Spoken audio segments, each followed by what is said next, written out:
नमस्कार साथियों, स्वागत है आप सभी का स्टडीशाला 2.0 में। साथियों, हम लोग पढ़ रहे थे वाक्यांश के लिए एक शब्द और उसकी एक श्रृंखला, एक अभ्यास के तहत हम लोग चल रहे हैं, जिसमें हमने एक पार्ट उसका कर लिया है, जिसमें 15 महत्वपूर्ण प्रश्नों पर हमने चर्चा की और उसके ऑप्शंस पर भी चर्चा की। तो दोस्तों, आज के सेशन में एक नया काम भी शुरू होगा कि इस सेशन के लास्ट में आपको एक प्रश्न दिया जाएगा जिसका उत्तर आपको कमेंट बॉक्स में देना होगा।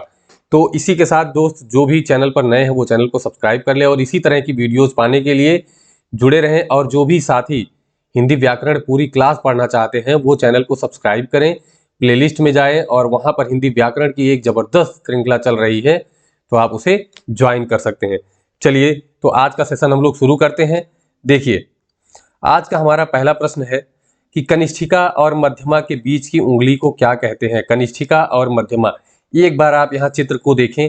ये जो आपकी उंगली है इसे कहते हैं कनिष्ठिका, जो सबसे छोटी वाली होती है। उसके बाद आती है अनामिका, फिर आती है मध्यमा, उसके बाद आती है तर्जनी, जिससे आप इशारा करते हैं, तर्जनी। उसके बाद अंगूठा आपका आता है। ठीक है दोस्तों, अंगूठा आपका आता है। एकलव्य ने जिस उंगली को दान दे दिया था, किसे, अपने गुरु के कहने पर गुरु दक्षिणा के रूप में दे दिया था, वो होती है आपकी अंगूठा होता है। चलिए, तो यहाँ पर पूछा गया कनिष्ठिका और मध्यमा, मतलब कि ये कनिष्ठिका और ये आपकी मध्यमा, इसके बीच की उंगली आपकी क्या होगी, अनामिका। तो आपका उत्तर कौन सा सही होगा, ए वाला उत्तर सही होगा। चलिए दोस्तों, अगला प्रश्न है जिसके पेट पर रस्सी बांधी गई हो। तो आप सबसे पहले ये समझिए कि रस्सी का जो मतलब होता है वो होता है एक दाम। ठीक है, रस्सी का पर्याय होता है दाम, पर्यायवाची शब्द होता है दाम। ठीक है दोस्तों, तो यहाँ पर देखिए, ये तो सीधे सीधे दाम है, दाम का मतलब रस्सी ही हो गया, तो ये तो सही उत्तर है नहीं। उसके बाद आप दामोदर देखिए, तो ये आपका सही ऑप्शन है दामोदर। इसका विच्छेद क्या होगा, दाम और उदर, अर्थात दाम है जिसके उदर पर, रस्सी है जिसके उदर पर, अर्थात दामोदर। ठीक है दोस्तों, दामाद, ये देखिए भैया, दामाद शब्द। देखिए, दामाद जो होते हैं ससुराल में उनकी बहुत जबरदस्त खातिरदारी होती है। और ऐसा क्यों होता है आप सभी लोग जानते हैं, क्योंकि वही एक इंसान ऐसा है जो उस घर का पूरा तूफान थाम के रखा है। तो दोस्तों, उसकी खातिरदारी तो बनती भी है। और देखिए, अक्षय का मतलब जिसका क्षरण ना हो, तो यहाँ पर आपका सही उत्तर क्या है, दामोदर है। चलिए, अगला प्रश्न है आधी रात का समय कौन सा होता है। तो दोस्तों, इसका जो सही उत्तर है वो है निशीथ।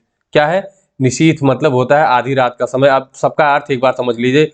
सरवरी का मतलब होता है जो गोधूल का समय होता है, अर्थात जो सायंकाल और रात्रिकाल के बीच का जो समय होता है वही क्या होता है, सरवरी होता है। विभावरी देखिए दोस्तों, क्या होता है, विभावरी मतलब होती है रात्रि। क्या होती है, रात्रि। आपने सुना होगा, बीती विभावरी जागरी। ठीक है दोस्तों, तो अंबर पनघट में डुबो रही तारा घट उषा नागरी। तो वहां पर बीती विभावरी मतलब रात्रि बीत गई है, तो विभावरी का मतलब क्या है, रात्रि, और निशा का मतलब रात, आप लोग जानते ही हैं। तो यहाँ आपका उत्तर क्या होगा, निशीथ। चलिए, चौथा प्रश्न हमारा है कि हवन में जलाने वाली लकड़ी को क्या कहते हैं। देखिए दोस्तों, हवन सामग्री का मतलब होता है कि जितनी सामग्री हवन में पड़ती है सब, तो ये तो गलत। वन काष्ठ का मतलब होता है वन की लकड़ी, शुष्क काष्ठ मतलब सूखी लकड़ी। समिधा का अर्थ होता है कि जो हवन में जलाने के लिए लकड़ी प्रयोग की जाती है उसे हम कहते हैं समिधा। ठीक है दोस्तों, चलिए, पांचवा प्रश्न है खाद्य सामग्री जो रास्ते में खाने के लिए दी जाती है। देखिए, पहला आपका जो ऑप्शन है पथ्य। पथ्य मतलब खाने योग्य।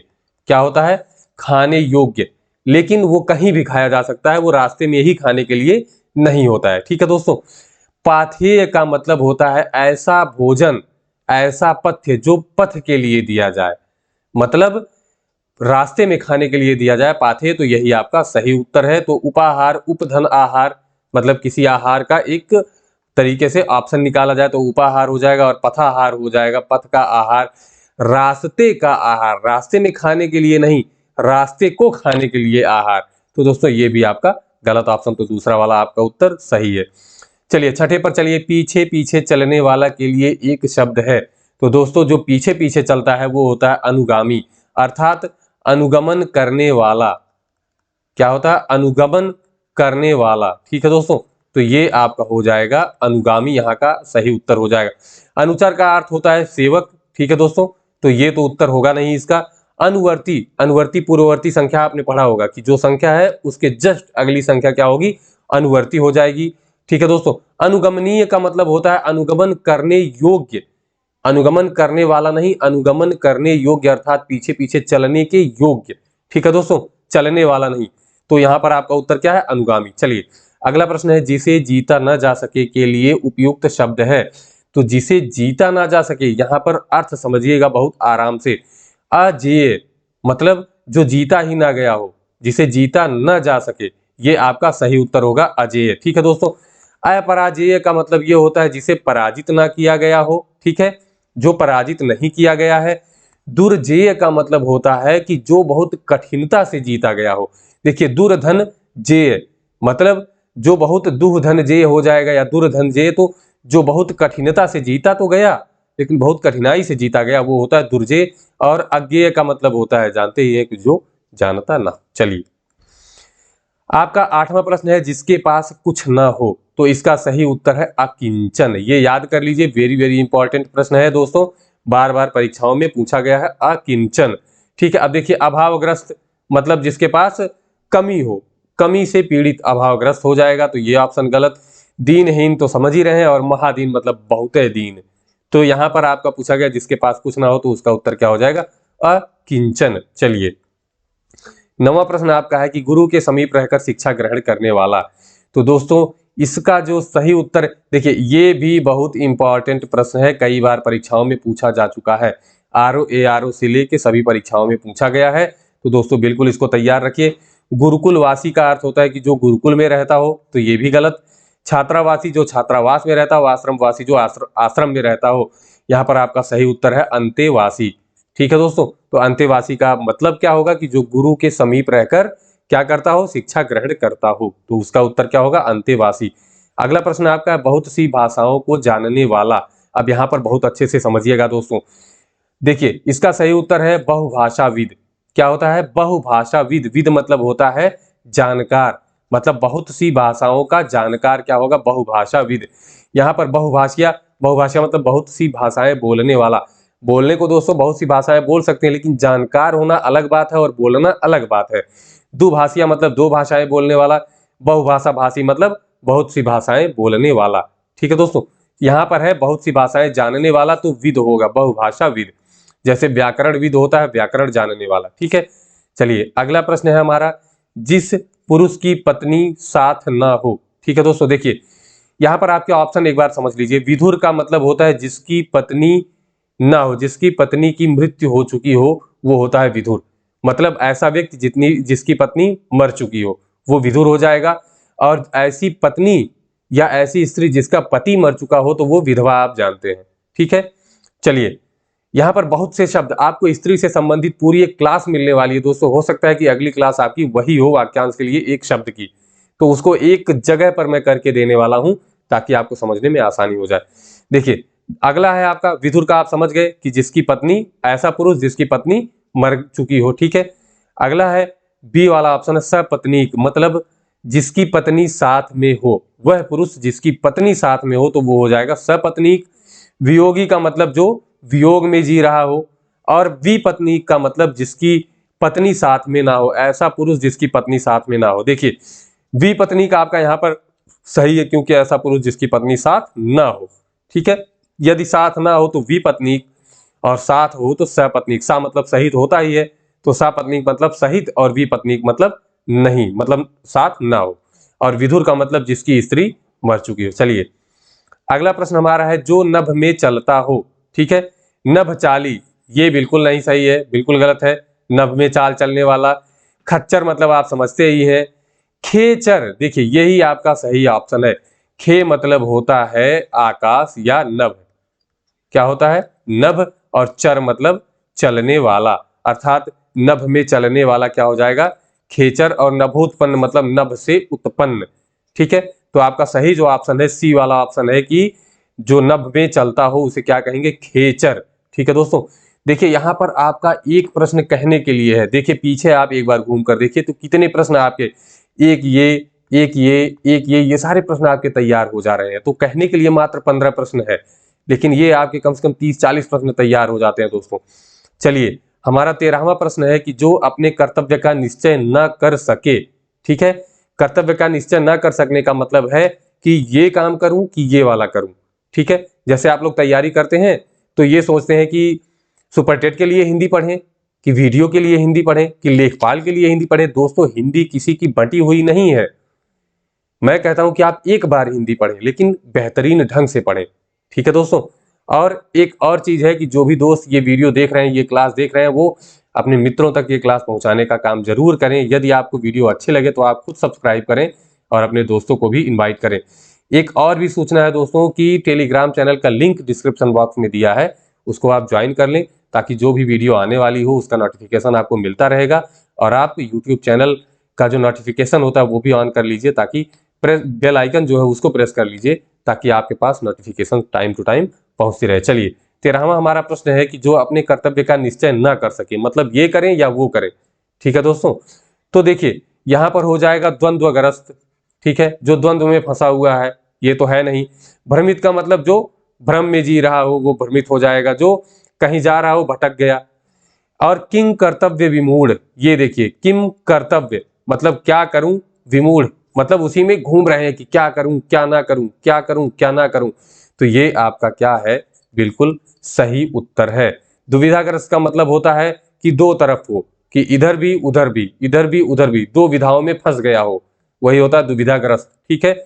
लेकिन क्या करें क्या ना करें, जो इसमें फंसा हो कि अपने कर्तव्य का निश्चय नहीं कर पा रहा हो, तो वो होता है किम कर्तव्य विमूढ़। मतलब किम कर्तव्य, क्या करूं, विमूढ़ उसी में उलझ गया है कि क्या करूं क्या ना करूं, ठीक है दोस्तों। तो आपका कौन सा ऑप्शन सही है, सी वाला सही है। चलिए, 14वां आपका प्रश्न है कि ऐसा कवि जो तत्काल रचना करता हो, वेरी वेरी इंपॉर्टेंट। इसके पहले वाला जो प्रश्न था ये भी बहुत बहुत इंपॉर्टेंट प्रश्न था दोस्तों। देखिए, हम वही प्रश्न सिलेक्ट करते हैं जो आपकी परीक्षाओं में पूछे गए हों या उनकी संभावना होती है। तो बिल्कुल आप तैयारी अच्छे से करते रहिए। देखिए, मैं जो है वाक्यांश के लिए एक शब्द को बहुत अलग तरीके से आपको देने वाला हूं दोस्तों। इसीलिए बार बार कहता हूं कि आप ज्वाइन करिए, क्योंकि यहाँ पर चीजें आपको सबसे अलग मिलेंगी। अलग का मतलब ये है कि एक तरीके के वाक्यांश के लिए एक शब्द आपको अलग, जैसे स्त्री का अलग, इंद्रियों से संबंधित अलग, इस इच्छाओं से संबंधित अलग। तो इस तरह से कैटेगराइज करके मैं आपको देने वाला हूं, ताकि आपको याद करने में और नोट करने में बहुत आसानी हो जाए। चलिए, ऐसा कवि जो तत्काल रचना करता हो, तो महाकवि का होता है कि बहुत महान कवि, बहुत बड़ा कवि, ठीक है। कवि इसका मतलब होता है कि कवियों का स्वामी, कविस हो जाएगा। कविराज का मतलब होता है कि कवियों का राजा, मतलब कवियों में बहुत अच्छा स्थान रखता हो, ठीक है। आशु कवि का मतलब होता है, आशु मतलब होता है शीघ्र, ठीक है। आशु का मतलब होता है कि शीघ्र, जो आशु कवि होते हैं वो शीघ्र रचना करते हैं, तत्काल रचना करते हैं। तो वही क्या हो जाएंगे, आशु कवि। तो आपका कौन सा उत्तर सही हो जाएगा, सी। मैं इन सारे ऑप्शंस को आपके सामने इसलिए खोल कर रख देता हूं, ताकि आप जो है जब भी परीक्षा में आपके सामने कोई प्रश्न आए, हो सकता है कि ये प्रश्न ना हो, कुछ और हो, लेकिन उसमें यही सारे ऑप्शन दे दिए जाए तो आप उनमें अंतर करने में सक्षम हो सकें। 15वां प्रश्न आपका है युयुत्सु। देखिए दोस्तों, मैंने बताया इच्छा से संबंधित सारे प्रश्न आपको मिलने वाले हैं एक ही जगह पर, तो थोड़ा सा इंतजार करिए। आज एक प्रश्न आपके सामने आ गया है, युयुत्सु का अर्थ है। तो युयुत्सु का अर्थ होता है, देखिए यहां पर होता है युयुत्सा और युयुत्सु, युयुत्सा और युयुत्सु। देखिए, युयुत्सा जो होती है वो होती है युद्ध की इच्छा, युद्ध की इच्छा मतलब जो युद्ध करने की इच्छा रखता हो, जो बार बार हर बार तलवार निकाल कर तैयार हो जाता है, कोई भी बात आती है तुरंत खटाक से तलवार बाहर कि आओ निपटते हैं, ठीक है दोस्तों। तो वो होता है, वो इच्छा होती है युयुत्सा, मतलब वो युद्ध करने की जो इच्छा है वो युयुत्सा है, इच्छा युयुत्सा है। और जो आदमी है कि तुरंत लेके खड़ा हो जाता है, जैसे कोई बात आई तुरंत तलवार निकाल के तैयार कि अब तो हम मार ही देंगे। तो जो युद्ध का इच्छुक व्यक्ति होता है वो होता है युयुत्सु, और उसके मन में जो इच्छा होती है युद्ध करने की वो होती है युयुत्सा। दोनों में अंतर बहुत स्पष्टता है, समझिएगा कि जो इच्छा है वो युयुत्सा है, और जो व्यक्ति के मन में जो इच्छा आ रही है, जिस व्यक्ति के मन में इच्छा आ रही है वो व्यक्ति क्या है, युयुत्सु है, ठीक है दोस्तों। तो जो युद्ध करने का इच्छुक व्यक्ति युयुत्सु, और युद्ध करने की इच्छा युयुत्सा। तो यहां पर आपका जो सही ऑप्शन है कि युद्ध का इच्छुक क्या हो जाएगा, युयुत्सु हो जाएगा। तो आपके 15वें का कौन सा ऑप्शन सही है? बी वाला ऑप्शन सही है। चलिए दोस्तों, आप लोगों के लिए आज का अभ्यास प्रश्न है जिसका उत्तर आपको देना है कि जो पूजा के योग्य हो उसे कहा जाएगा। जो पूजा के योग्य हो उसे क्या कहा जाएगा? बहुत ध्यान से उत्तर दीजिएगा दोस्तों। इसका उत्तर अगर आप दे ले जाते हैं तो मुझे ये बिल्कुल विश्वास हो जाएगा कि जिस तरह से मैंने चारों ऑप्शन को तोड़ तोड़ कर आपके सामने रखा है, आप भी उसी तरह से चारों ऑप्शन तोड़कर ही उत्तर दे रहे हैं। तो मैं आपसे यही उम्मीद करता हूं कि आप इन चारों ऑप्शंस को एक बार बहुत अच्छे से देखेंगे, उनको अलग अलग करके देखेंगे, फिर आप उत्तर देंगे।